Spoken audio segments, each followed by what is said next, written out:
Everyone, it's another day and another chance to spread the word of God.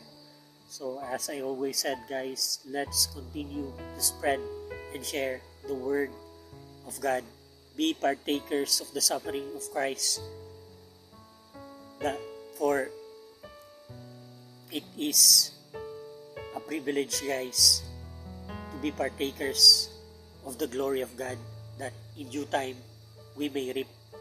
So if you continue to sow, kung may itatanim ka, may aanihin ka pagdating ng panahon. As Christ said, abide in me and I shall abide in you. For a branch cannot bear fruit without me. So, ang branch, guys, ang sanga, pag hindi nakadikit sa puno, walang kwenta. And it is good para itapon sa apoy o panggatong para sa mga tao. So, it is like in us, guys, if you don't bear fruit, as the scripture said, who is not with me is against me, and who is not gathered with me scattereth. So, if you don't gather with Christ, you are not with Him.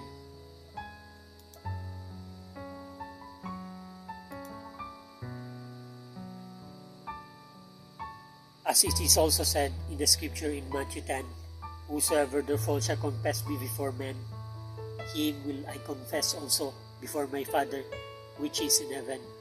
But whosoever shall deny me before men, him will I also deny before my Father which is in heaven. So it is very important to spread the word of God. So in Romans 5:7-9, it is said, for scarcely for a righteous man will one die, yet peradventure a good man some would even dare to die. But God commended His love toward us, in that while we were yet sinners, Christ died for us. Much more then, being now justified by His blood, we shall be saved from the wrath through Him. So, totoo, no? Sa mga righteous, may nag-aalay ng buhay, no? For a righteous man. And perhaps, for a good man, marami-rami ang would even dare to die for a good man. But, let's think about it. God commanded His love towards us. He gave His life towards us, in that while we were yet sinners, Christ died for us. So, walang tao in the right mind to give their life to a wicked man. Pwede sa mga alam nating mga mabubuti, kaya natin ibigay yung buhay natin. But we don't usually give our life sa mga fool, sa mga wicked. Diba? Bakit mo ibibigay yung buhay mo to them? So, but the comparison is, but Christ is God. He commanded His love towards us, that while we are yet sinners, He died for us, that we may be justified by His blood and be saved from the wrath through Him. So,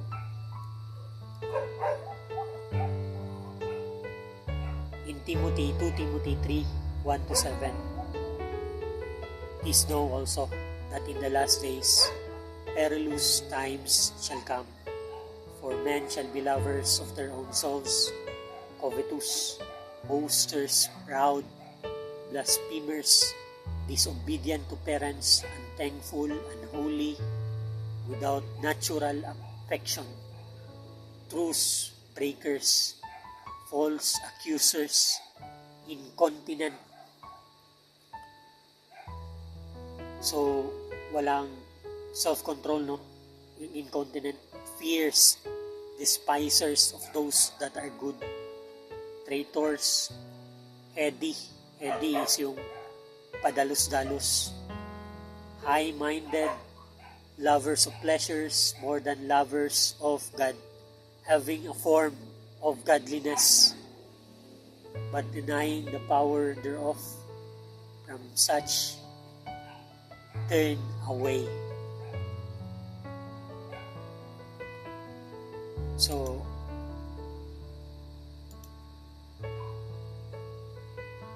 true, as you can see. So, I know you have heard it already. Charlie Kirk, by saying the truth, by preaching our Lord Jesus Christ and glorifying Him, He was murdered, assassinated, killed. So, our days are getting darker and darker, guys, and the people is changing, and marami nang who turn away from light into darkness, and to say to light as dark and darkness as light, a good for evil and evil for good. So this is our season, this is our time, guys, a very dark time. So that's why we are told to preach the word, to share the word, the light of Christ, to be light in this present world, a light and a salt, ang suga ug ang asin. You don't change as the nature of light and salt. They change the environment, guys, and they don't adapt to the environment, but then they change the environment as their nature. So be a salt and light in this world, to spread the good news and the light of Christ in this present time. So in Matthew 24, 3 to 14, it is said, as he sat upon the Mount of Olives, the disciple came unto him privately, saying, tell us, when shall be these things? When shall these things be? And what shall be the sign of thy coming, and of the end of the world? So Jesus replied, and said unto them, take heed that no man deceive you. For many shall come in my name, saying, I am Christ, and shall deceive many. So marami na to, no? Trying to be proclaiming that they are Christ. Marami na to sa buong mundo. And you shall hear of wars and rumors of wars. See that you be not troubled. For all these things must come to pass, but the end is not yet. For nation shall rise against nation, and kingdom against kingdom. And there shall be famines, and pestilence, and earthquakes, and diverse places. So, this is happening, guys. All these are the beginning of sorrows. So, winawarn tayo. These are the warnings and the times and season na sinasabi ni Christ. Tingnan nyo to. Ito yung mangyayari sa season ng pagbalik ko.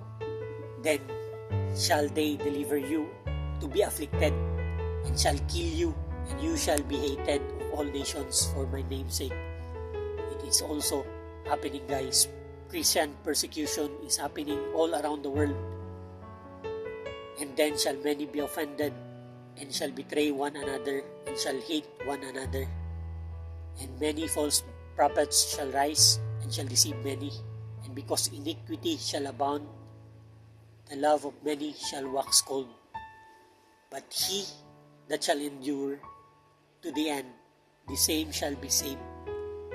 And this gospel of the kingdom shall be preached in all the world for a witness unto all nations, and then shall the end come. So that time is near. So sinabi yung the time is near is way 2,000 years ago. So after 2,000 years ago, guys, we are so near. And we can see the signs and the season. No man know what the day and the hour, but these are the seasons, guys. So be watchful, be serious about your faith if you want to be with our Lord and Savior Jesus Christ in His kingdom,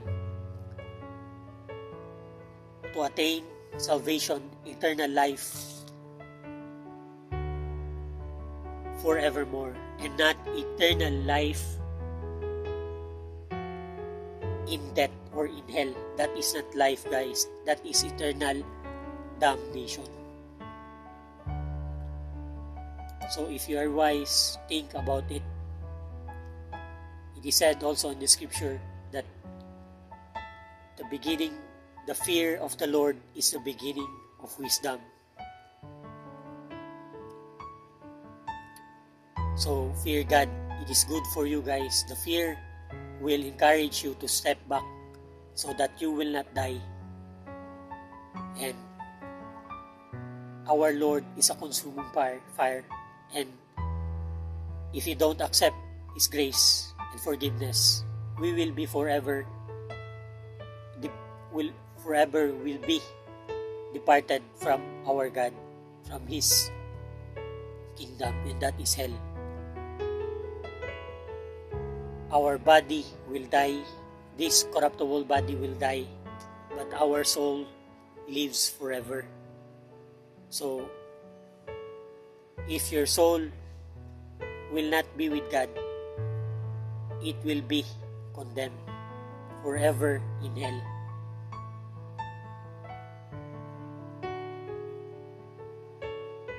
So,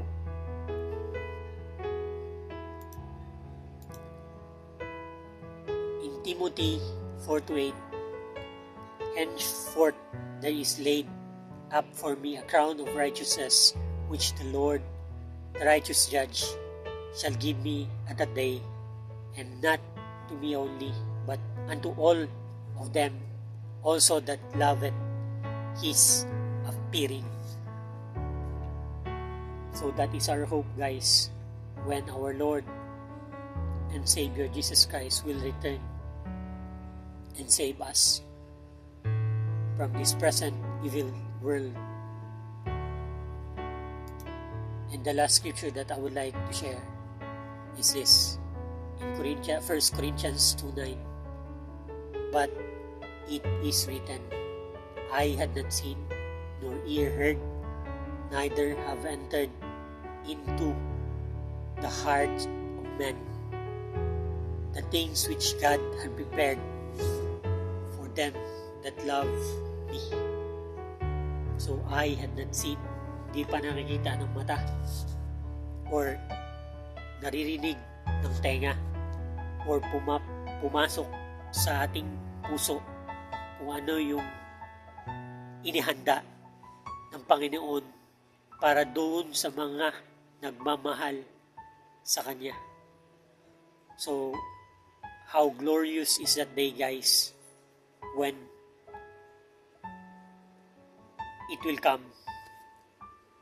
So, hold on to your faith, be encouraged, and endure affliction, guys, for a light affliction is nothing to be compared with the glory which shall be revealed in us in due time, as the scripture has said.